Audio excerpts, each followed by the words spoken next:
Good day, class. This is easy pass class.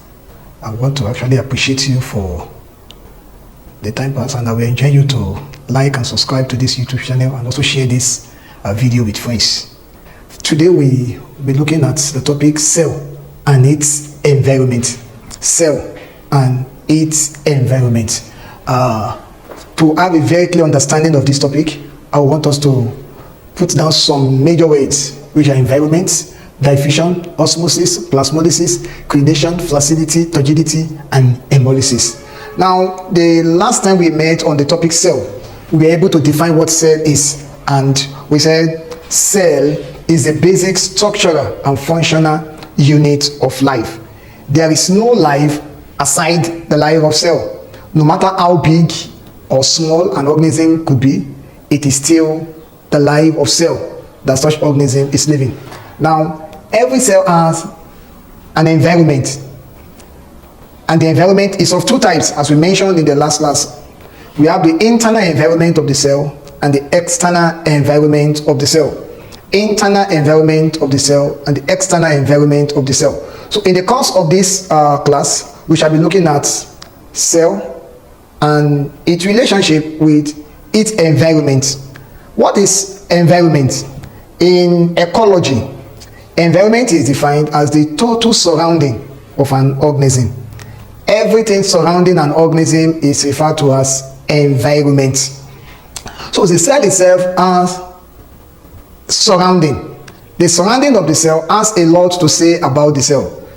It speaks a lot on the survival of the cell, the growth of the cell, and also the reproduction of the cell. If the environment of the cell is conducive, the cell will grow and the cell will multiply. The cell also will survive. If the environment is not conducive, the cell is bound to die.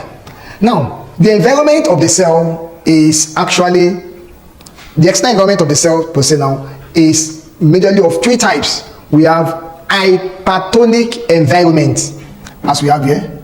We also have isotonic environment, as we have here. Then we have the hypotonic environment. Although we use the term solution for this environment. Why? Most cells are embedded, or they are in a solution-like environment.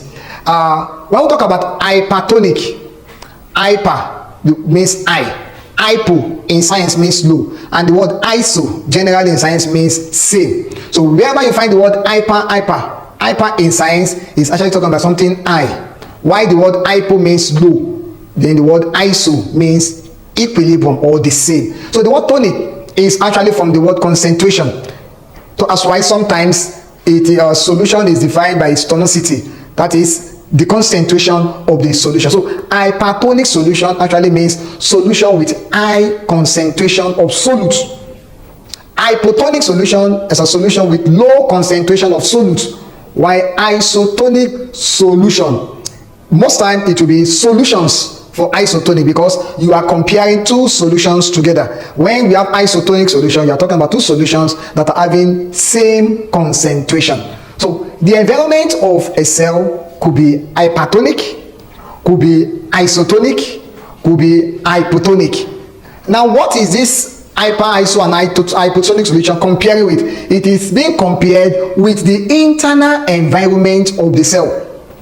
When the concentration of the internal environment of the cell is higher than the concentration of the external environment of the cell, the external environment will be termed as hypotonic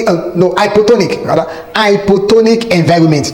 When the concentration of the cell, inner environment of the cell, is lower than the concentration of the external environment of the cell, that external environment will be termed hypertonic environment or hypertonic solution, as the case may be. Now, the nature of the cell's environment will always determine the movement of substances in and out of cell. And when these substances are moving in and out of the cell, it determines a lot of things about the cell's survival. Now, before I continue this cell environment, when we were discussing cell organelles, we made mention of cell membrane as a selectively permeable membrane that allows substances, selectively permeable membrane that allows substances, some substances, not all now, to pass through, in and out of the cell. So substances coming into the cell or going out of the cell will actually pass through the cell membrane. So the cell membrane is like the gateway to the protoplasm of the cell, and into the protoplasm and out of the protoplasm of the cell. Now, the movement of substances across cell membrane is actually described in so many ways, and it results in so many things in the cell. That's why whenever we discuss cell and its environment, there are some basic things we must discuss within in the course of this topic. Now, the first part we'll be looking at when we are discussing cell and its environment is actually diffusion. Diffusion. Now, if we are asked to define what diffusion is actually the movement of solutes or substances or molecule of substances from a region of high concentration to a region of low concentration until equilibrium is maintained. Movement of substances or molecule of substances from region of high concentration to a region of low concentration until equilibrium is maintained. So diffusion is just a passive movement of substances, passive movement of substances from a region of high concentration of this substance or the molecule of this substance to region of low concentration of this substance. Now you can have so many events of diffusion or phenomena of diffusion in nature.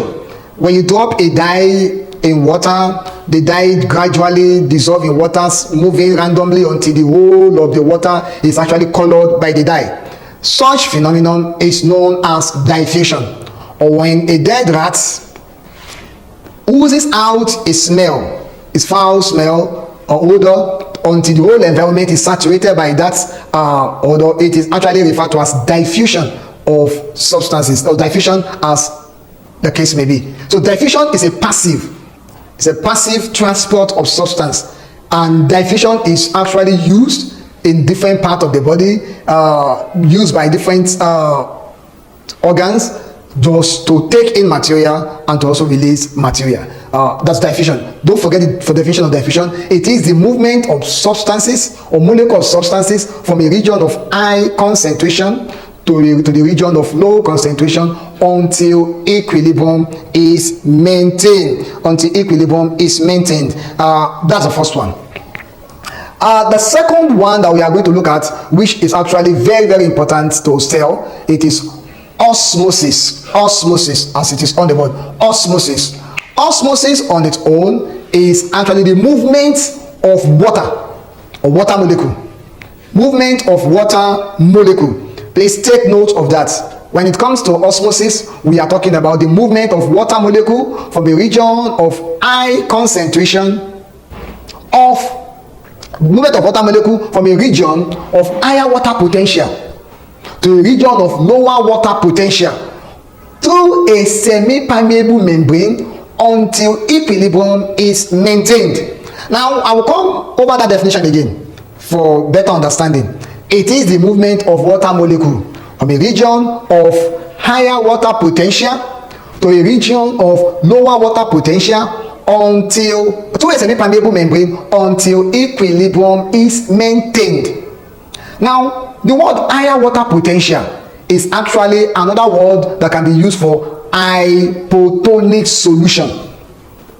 Hypotonic solution. Higher water potential is another word for hypotonic solution, as we have on the board. Hypotonic solution has higher water potential. So you also remember that hypotonic solution is a solution with a very low concentration of solute. Higher water potential is same as hypotonic solution and also same as solution with a very low concentration of solutes. So osmosis is the movement of water molecule, water from a region of higher water potential to a region of lower water potential through a semi-permeable membrane until equilibrium is maintained. Until equilibrium is maintained. That is osmosis per se. And osmosis is also a passive. It's a passive transport, meaning that it does not require energy. Passive transport don't require energy. It is just a phenomenon that occurs without the use of energy. Every day by day, osmosis occurs within a cell and around living tissues, because water is continuously being moved in and out of the cell. Now, in the case of a cell, when the internal environment of the cell is hypertonic, water is bound to move into the cell through the semi-permeable membrane that is referred to as the semi-permeable membrane that is referred to as a cell membrane. The cell membrane. So the cell membrane is actually the semi-permeable membrane. In this case, it will allow it will serve as a barrier, selectively or allowing water to pass through from the outside environment of the cell into the cell. Now, osmosis can be described in so many ways. Like we have can be described in so many ways, but whenever osmosis will be described, there must be a semi-permeable membrane to describe this osmosis. We are done with the first two phenomena occurring around cell or within cell, which is diffusion and osmosis. And there could be some similarities and differences between the two of them also. Diffusion involves the movement of molecules of substances, which could be solid, liquid, or gas, while osmosis actually involves the movement of water only. You should keep that in mind. And osmosis will always require a semi-permeable membrane, whereas diffusion do not require.